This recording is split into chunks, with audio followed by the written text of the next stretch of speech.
아니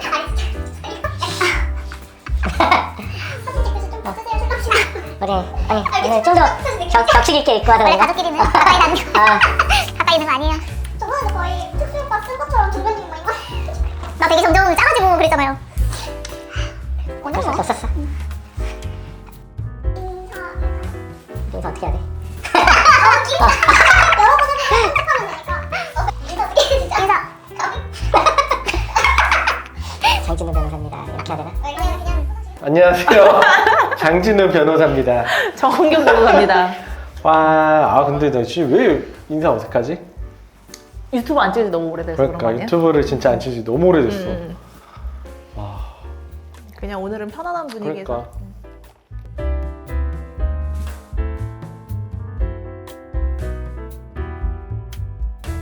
근데 이거 저는 그 검사 시절에는 사실 변호사 업계를 잘 몰랐잖아요. 그래서 이제 어떤 때는 이제 공판을 갔어요.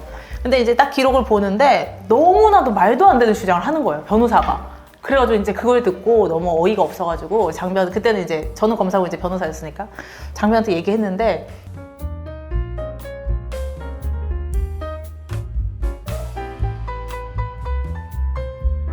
그러니까 그런 것들 보면 좀 그렇지. 그런 얘기 해도 되나?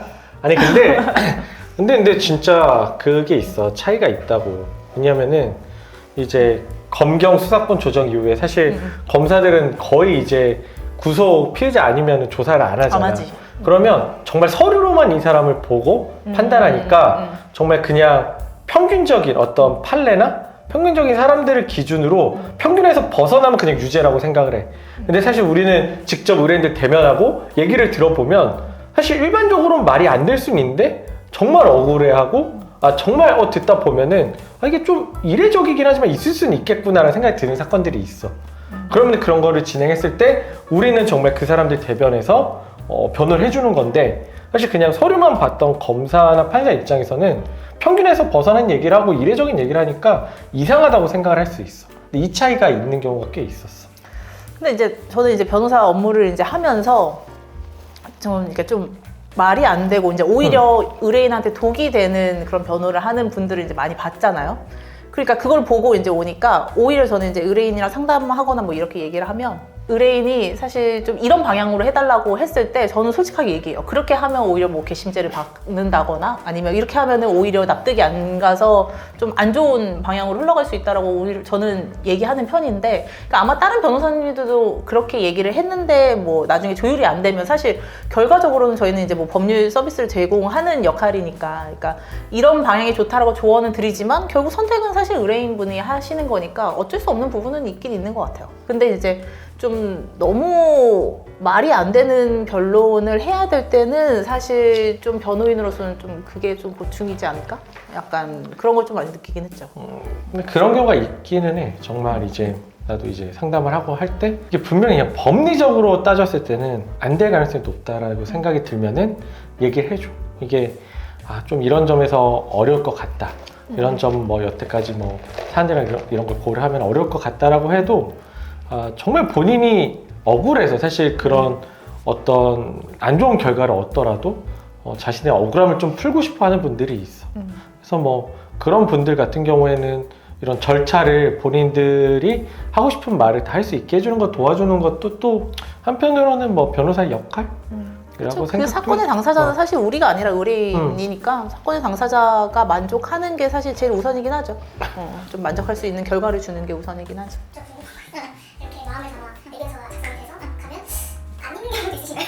그래서 변호 의견서를 검찰에서도 읽지 않는 경우도 있으신가요? 변호인 의견서는 사실 다 읽는데 그런 거 있잖아요. 그러니까 변호인 의견서는 사실 상대방이 읽기 좋게 약간 템플릿이 다 있어요. 이제 뭐 글자 간격이라던가 아니면 그 말투라던가 아니면 법률 용어라던가 그런 것들이 있으니까 사실 읽기 되게 쉽게 돼 있는데, 그거 말고 약간 억울한 마음에 의뢰인 당사자들이 줄글로 막 몇십 페이지를 써요. 뭐 탄원서라던가 뭐 반성문이라던가 아니면 뭐 이런 거 수사해 주세요 막 이렇게 써 있는 게 사실 그렇게 쓰면 다 읽기는 쉽지 않아요. 뭐 다 읽는 검사들도 있고 대부분 다 읽기 있는데 만약에 이제 그런 것들이 사실 눈에 잘 안 들어오고 그리고 이제 양이 너무 많아서 이제 무슨 말 할지 모를 정도로 막 어영부영 뭐 중언부언 막 이렇게 쓰면 그러면 사실 읽지 않는 경우도 있죠. 그렇기 때문에 사실은 좀 내가 어쨌든 뭘 제출하려면 그러니까 내가 마음 편하자고 제출하는 것도 있긴 있겠지만 상대방한테 나의 의견을 피력을 하는 거잖아요. 그러려면 상대방이 읽기 좋게끔 만들어줘야죠. 그렇게 해야 어쨌든 영향이 있는 거고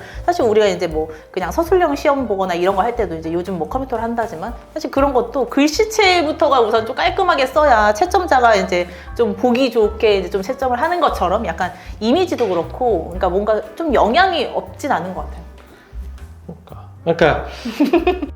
그러니까 아니, 뭔가 뭐 할 얘기가 있는 것 같은데. 아니 근데 좀 항상 얘기하는 게 이게 우리가 반성문이랑 탄원서를 사실 안 쓰는 경우가 거의 없어. 일단 맞아. 반성문은 무조건 쓰고 근데 반대로 모든 사건에 반성문을 쓰기 때문에 사실 검사랑 판사 입장에서는 다 똑같은 내용이 정말 깊이 반성합니다 뭐 죄송합니다 그러니까 사실 읽는 사람 입장에서는 하나도 안 하다 그렇지 않나? 그렇지. 그러니까 어차피 똑같은 얘기고 최후 진술해도 앞으로 그러지 않겠습니다 누구나 그 얘기하는데 근데 그래서 저 같은 경우에는 그 사실 좀 반성문이나 이런 거 쓸 때 항상 얘기하는 게 진짜 그런 상투적인 거 말고 그러니까 본인이 정말 느꼈던 진짜 왜 반성을 하고 본인이 그러면 이런 일을 왜 하게 됐는지 그러니까 본인이 이런 일을 하게 된 계기가 뭐였는지 그러니까 뭐 그게 뭐 어렸을 때 뭐 트라우마가 영향을 미쳤을 수도 있고 학창 시절에 뭐 예를 들어 뭐 따돌림을 당했던 게 영향을 미쳐서 됐을 수도 있고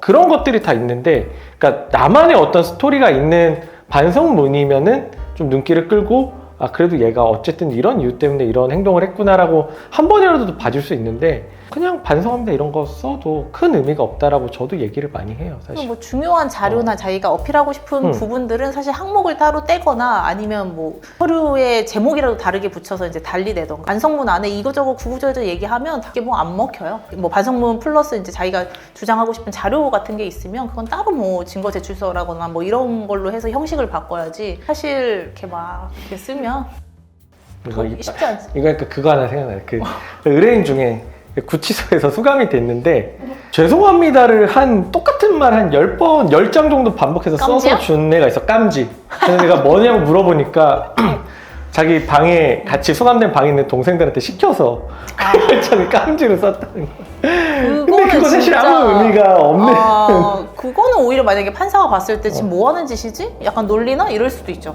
너무 그거는 안 좋은 영향이지. 그랬던 기억이 있네. 깜지 그대로 냈어? 아니 나한테 보여줬는데 나 그건 내진 않았지. 그러니까 그거 내면 안 될 것 같은데. 역시 교육자가 필요해요. 진짜. 그렇죠. 그러니까 뭐 약식 재판은 특히나 그렇고 이제 약식 재판에서 이제 자기는 불복한다라고 해서 정식 재판 청구했던 그런 사건들은 특히나 변호사의 도움이 없이 그냥 혼자 오시는 분들이 있는데 그런 재판부에 배정이 돼가지고 공판검사로 앉아 있으면 진짜 한숨 나오죠. 제발 변호사가 선임이 됐으면 좋겠다. 약간 왜냐면 이제 판사도 그 피고인한테 유리한 쪽으로 해주려고 해도 어쨌든 뭐 힌트를 줘요. 뭐 이런 식으로 법리적으로 뭐 다툴 생각이 없느냐 뭐 이렇게 조언을 해주시는 판사님도 있어. 근데 그거를 알아채고 그럼 그런 주장을 해야지 그걸 받아주는데 자기가 주장을 그렇게 안 해버리면 그냥 다 인정한다고 해버리면 그럼 유죄가 나오는 경우도 있기 때문에 사실 좀 만약에 자기가 억울한 부분이 있다라고 생각을 하면 변호사 도움이 좀 필요하긴 한 것 같아요.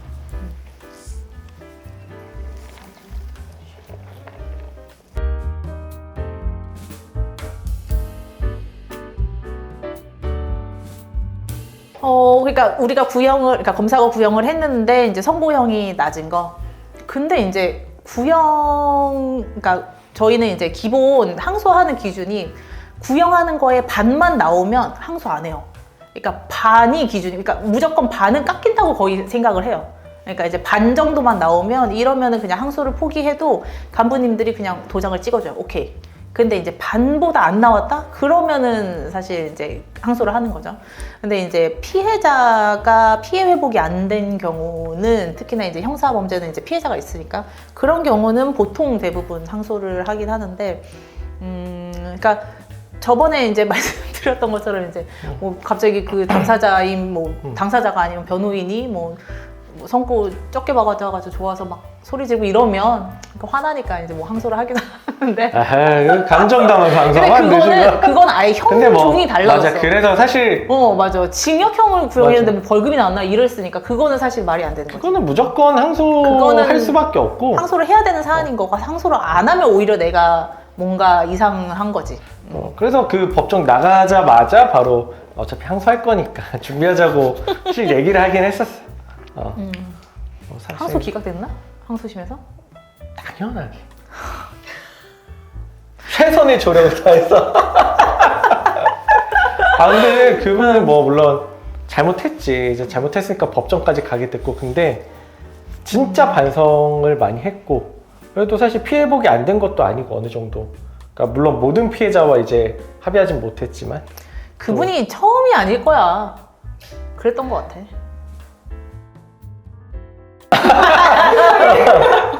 여러 번 하셔가지고 내가 또 그래. 뭐, 그분은 뭐, 너무- 다시는 안 하시면 되지. 아우 절대 안 하셔. 아, 별일 없어 우리. 이거 괜찮나 근데? 수복 나오는 거? 상관없겠지? 우리가 특별하게 하는 거 신경을 안 써. 가온길로 바꿔놓을 걸. 이건 뭐 과거 주셔도 됩니다. 광고 주면 은퇴하지 나. 광고 들어오면 변호사 은퇴하지. 가온길 컵에다 옮기다.